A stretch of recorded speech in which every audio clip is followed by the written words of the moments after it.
And guys, that's where we're at. The enemy of our souls is trying to divide us, derail us, discourage us, and destroy us. But it is the helmet of salvation that gives us clarity. It gives us peace. So as we're working through the battle, we can think clearly about what we need to do next and how we stand firm. Is this making sense to us, church? So the helmet of salvation, here's your next fill-in, is that this truth guards our thoughts and resolve. That's what it says. And that's why the truth of 2 Corinthians 10:5, it says, take every thought captive. In other words, vigilance to keep my mind clear of every piece of, I'm gonna be a really good boy today, and I'm going to say DooDoo that is out there that collects in our minds. Hey, listen, my wife and I, when we were first married in those first couple of years, we were able to save up. We bought a house, and of course, when you buy a house, you don't often get a backyard, and so we bought this house out in Elk Grove, and the backyard was nothing but mud and red clay. That's all it was, and so, of course, we were so smart, we decided we were going to buy a dog before we put the yard in. And so we bought this dog. It was a boxer, which translates to spaz.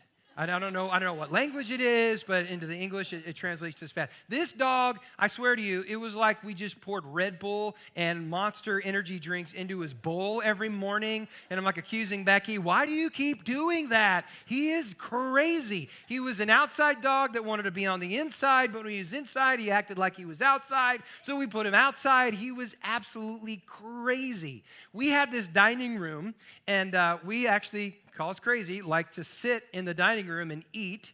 Well, when he was outside, there was a big window, and it was kind of off the ground a little bit, and so he had to, he couldn't just leave us be. He wanted to know what was going on inside the house. So he would leap and boom, hit this window like this. And I swear to you, it was like someday I was thinking he is going to come through that glass and severely hurt himself. And then I thought, someday he's going to come through that glass and severely hurt himself. You say, that's cruel. You never met Atticus. And if you had met Atticus, you would have been right there with me. So anyway, we were trying to protect this dog from himself, so we got a shock collar. And I know there's already some that are in the crowd thinking, oh, that's so mean. No, it's not. It was created for him. He was nuts. And so what I did was I put the collar on him, and then I put this, the way it works is you put a wire in front of the window or whatever it is you don't want him to cross. And so we put it in front of the window, and I swear to you, that dog would come running up, and he would go, boom. And he's got the collar on, and I'm thinking the collar doesn't work. And then I see,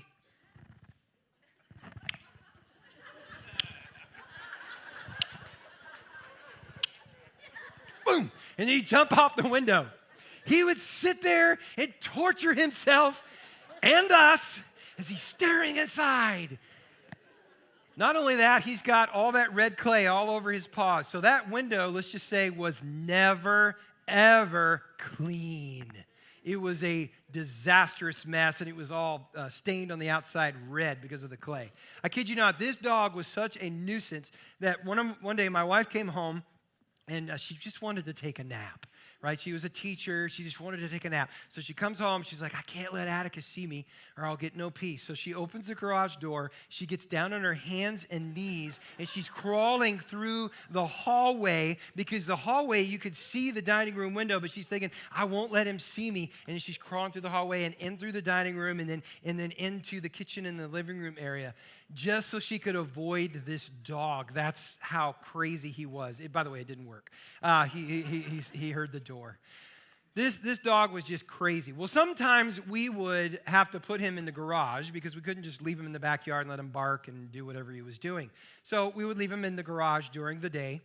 And what he would do is he would, just kind of do his business in the garage, right? Okay, some of you guys have dogs, you know what I'm talking about. And then over time, I'd have to go out there and I'm like, all right, it's time to clean this up, time to bleach it out and all that. And I'm sitting in there with a hoe trying to get this business off the floor. And, I was like, man, this takes work, bleaching it out. And you just got to clean the whole thing out, wash it all out and all this stuff.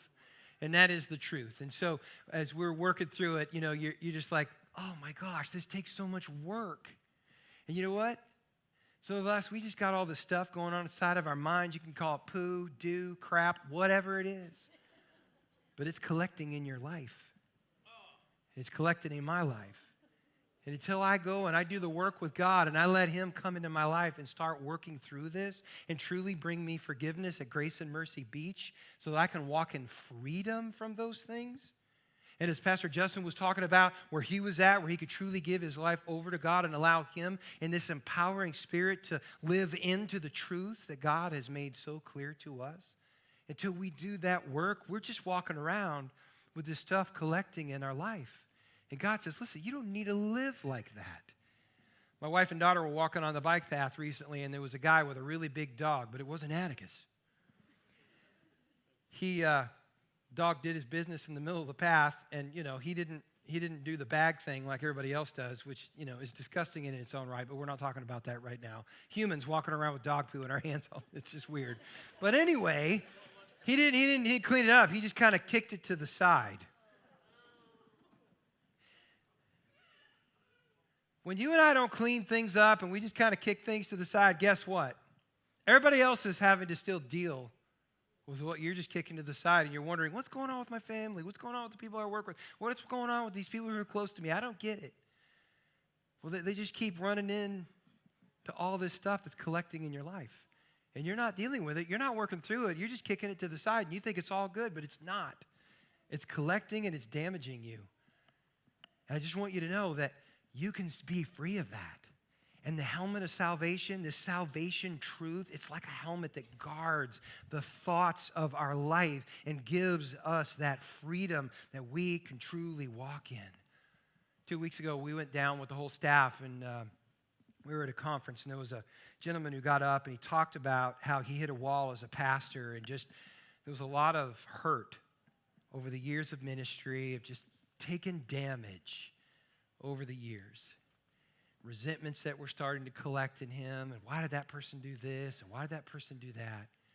And whether it's real or perceived to be real, it doesn't matter because it's how he's experiencing it, and it's just collecting. And he said, I had to get to the place where I could just make a list, and I just had to start working through these things with God. And you know what I loved about your staff? Is that we all leaned into that and said, you know what? We need to make a list and make sure that our hearts are clean and we're not collecting anything that shouldn't be there.